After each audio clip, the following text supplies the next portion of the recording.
హ్మ్. హ్మ్. అంటే నువ్వు చచ్చిపోతే అదే రోజు మళ్ళీ తిరిగి వస్తావు అంతే కదా? నేను చేస్తే కాదన్నయ్య, వాడు చేస్తే అదే రోజు అదే టైంకి నేను తిరిగి వస్తాను. చేస్తానా? నేను ఎర్రిపప్పను అనుకున్నావా? చెవిలో పూలు ఏమైనా కనబడుతున్నాయా? వాడు చచ్చిపోతే నువ్వెలా వస్తావయ్యా? అదేంటయ్యా ఒకే రోజు ఒక్కడే మళ్ళీ మళ్ళీ పట్టుబడతాడు. ఎందుకయ్యా ఇలా చేస్తున్నావు? సెంటర్లో ఏదైనా పోస్టింగ్ కావాలా? చేసి పెడతాలే. అంతేగాని ఇలాంటి విట్లాచారీ కథలన్నీ నాకు వినిపించొద్దు. అన్నయ్య, అది నాకే అర్థం కాక ఇప్పుడే కాస్త అర్థమైంది. అది నీకెలా అర్థమయ్యేలా? అర్థమవుతోంది, నాకు బాగా అర్థమవుతోంది. రేపు నేను సీఎం కాబోతున్నాను. నీకేం కావాలో అడుగు. అది నా 30 సంవత్సరాల కల అయ్యా. అయ్యా, ఏంటి చెప్పిన కరెక్షన్ చేశానయ్యా. ఇవాళ స్పీచా? అవునయ్యా. అందరికీ నమస్కారం. కుంటి సాకు బదులు మిలికి సాయేసి పెట్టతున్నపోతా. అయ్యా, గూగుల్లో అలాగే ఉందయ్యా. ఏంటమ్మా నమస్కారం చెప్తున్నాను, ఎవరు ప్రతి నమస్కారం చేయరా? ఇవాళ ఇక్కడ మన మీటింగు ఎందుకో? ఓట్ల కోట్ల కోసం, కోసం. పార్టీ కోసమా, మా కోసమా, మా కుటుంబం కోసమా? లేదు, రాష్ట్రం కోసం. రాష్ట్రం బాగుండాలంటే ఏం చేయాలి? ఈ రాష్ట్రాన్ని ప్రేమించే వాళ్ళు బాగుండాలి. మన జనాన్ని ప్రేమించే వాళ్ళు బాగుండాలి. మన రాష్ట్రాన్ని జనాన్ని ప్రేమించే వాళ్ళెవరు? వాళ్ళెవరో నా కళ్ళకి చక్కగా తెలుస్తోంది. మరి మీ కళ్ళకి తెలుస్తోందా? తెలుస్తోందా? ఎక్కడ ఉన్నారు? ఇక్కడ ఉన్నారా? ఈ వేదిక మీద ఉన్నారా? ఎవరది? వినబడలేదు. ఓ, పచ్చత్తువాలు వేసుకున్న ఆయనే మన నాయకుడు. ఆయనకే మన ఓట్లు. ఆయనకే వెయ్యాలి ఓట్లు. ఆయనకే వెయ్యాలి ఓట్లు. ఏం జరిగిందయ్యా? జరుగుతుందన్నయ్యా, జరిగింది. మీరు వేదిక మీద మాట్లాడారు, అది నేను చూశాను. మళ్ళీ మళ్ళీ చూసి చూసి చూసి మీ డైలాగ్ అంతా బాగా బడ్డీ అయిపోయింది అన్నయ్యా, బడ్డీ అయిపోయింది. అయితే మనం అనుకున్నట్టే జరిగిందా ఈ మహాసభ? జరిగిందన్నయ్యా. రఫీక్ అస్పర్ ప్లాన్ బ్యారిగేడ్ దగ్గరికి వెళ్ళి నిలబడ్డాడు. హిట్ మ్యాన్ పై నుంచి షూట్ చేశాడు, సీఎం చచ్చాడు. అప్పుడు వచ్చాడన్నయ్యా వాడు. వచ్చాడు, కాల్చాడు, చచ్చాడు, రిపీట్. వచ్చాడు, కాల్చాడు, చచ్చాడు, రిపీట్. వచ్చాడు, కాల్చాడు, చచ్చాడు, రిపీట్. వచ్చాడు, కాల్చాడు, చచ్చాడు, రిపీట్. ఇవాళ కూడా వస్తాడు, కాల్స్తాడు, చస్తాడు, రిపీట్. నా వల్ల కాదు అన్నయ్యా, నా వల్ల కాదు. కాదు. ఎవడయ్యా వాడు? కొంపు తీసి మాయలు మంత్రాలు ఏమన్నా వచ్చా వాడికి? తెలీదన్నయ్యా. మరి ఎందుకు ఊరుకున్నావయ్యా? మన విషయాలన్నీ వాడికి తెలిసిపోయినట్టున్నాయి, పట్టుకుని అన్నయ్యా, వాడు చావకూడదన్నయ్యా. వాడు చస్తే మహాసభ జరగదు, మీరు సీఎం కాలేరు, నాకు 2 స్టార్లు రావు. మన మహాసభ బాగా జరగాలంటే వాడు చావకూడదు. ఇప్పుడు ఏం చేద్దాం మరి? వాడు అసలు ఎవడు, ఎక్కడి నుంచి వచ్చాడు, ఏది నాకు తెలీదు. అయితే వాడికి తెలిసిన వాళ్ళు కొంతమంది నాకు తెలుసు. పట్టుకుంటానన్నయ్య, పట్టుకుంటాను. అంత కంట్రోల్ ఉన్నా. హలో ఎస్ఐ కృప. నేనే ఎస్ఐ కృప. ధనుష్ కోడ్ సార్ చెప్పారు, నేను ఎస్ఐ సలీంని. ఆ ఫ్యామిలీని ఇక్కడ పెట్టారు కదా, వాళ్ళని ఇక్కడ ఉంచొద్దన్నారు, ఎందుకంటే సేఫ్ కాదంట. వెంటనే మూవ్ చేయమన్నారు. నాకేం చెప్పలేదే. నాతో అన్నారమ్మా. నమ్మట్లేదా? కావాలంటే ఫోన్ చేసి చెప్పిస్తాను.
రఫీక్ వాళ్ళ అమ్మాయి కదా? అవును బాబు. నేను రఫీక్ వాళ్ళ ఫ్రెండ్ని, మిమ్మల్ని కాపాడడానికి వచ్చాను. త్వరగా వచ్చేయండి, నా మాట వినండి, త్వరగా వచ్చేయండి. రండి అమ్మ, టైం లేదమ్మా, త్వరగా వచ్చేయండి, రండి వెళ్ళిపోదాం. త్వరగా రండి. రైట్లో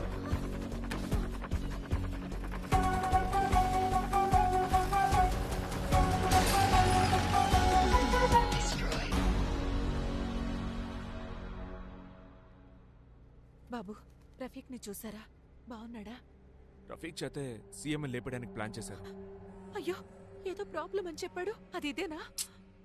మీరేం కంగారు పడకండి, ఈ ఫోన్ పట్టుకోండి, అందులో కెమెరా ఆన్ చేసి మీకేం తెలుసో అది చెప్పండి. మేము కోయంబత్తూర్లో కాసిం నగర్ లో ఉంటున్నాం.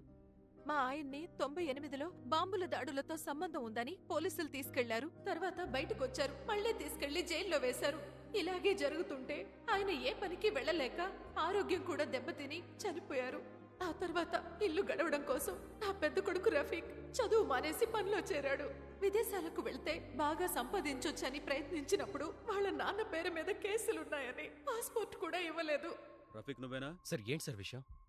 నేనే సార్. ఆ విషయాలన్నీ స్టేషన్లో మాట్లాడుకున్నా, ముందు పద. సార్ ఒక నిమిషం సార్, అమ్మకు చెప్పేసి వస్తాను సార్. నా కొడుకును పోలీసులు తీసుకెళ్లి వాళ్ళు చెప్పినట్టు చెయ్యకపోతే మీ నాన్నలాగే నిన్ను కూడా తీవ్రవాదిగా ముద్ర వేస్తామన్నారు. వాడెలాగో అక్కడి నుంచి తప్పించుకుని నాకొక రోజు ఫోన్ చేశాడు. రఫీక్ చెప్పిన ప్లేస్కి వెళ్తున్నప్పుడే పోలీసులు వచ్చి మమ్మల్ని పట్టుకుని ఒక బంగ్లాలో బంధించారు. ఆ తర్వాత రఫీక్ ఏమయ్యాడో కూడా తెలియదు.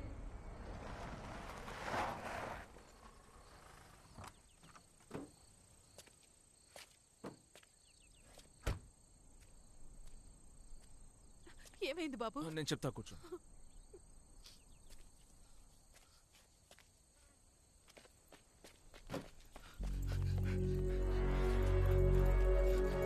రేయ్ రఫీక్, మీ అమ్మగారు వచ్చారా?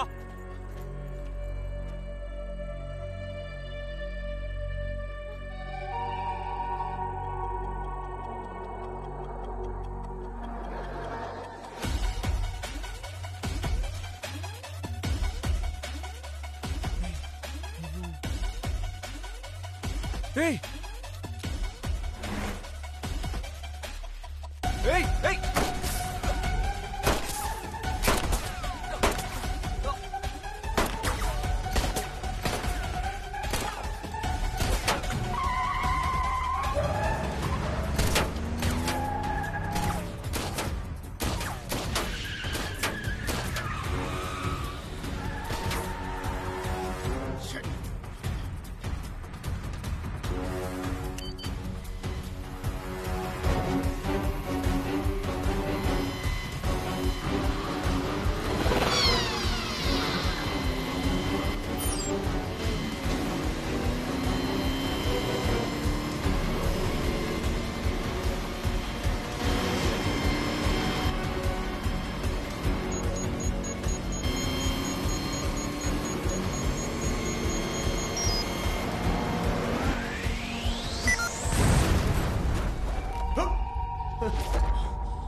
ఎవరు?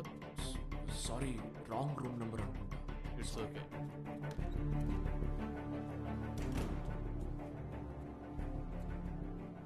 ఈ రూమ్ లోనే కదా ఉన్నారు.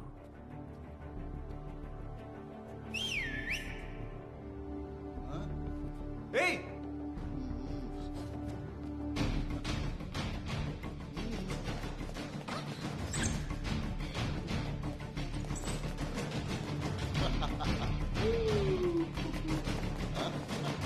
ఏయ్!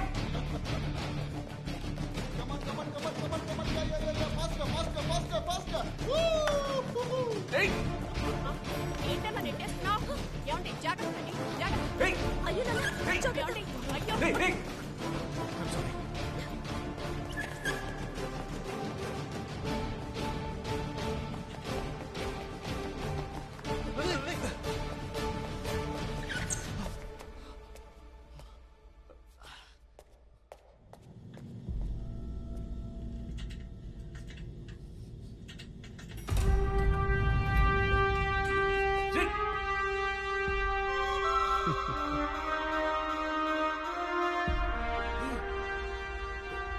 రఫీక్ ఏయ్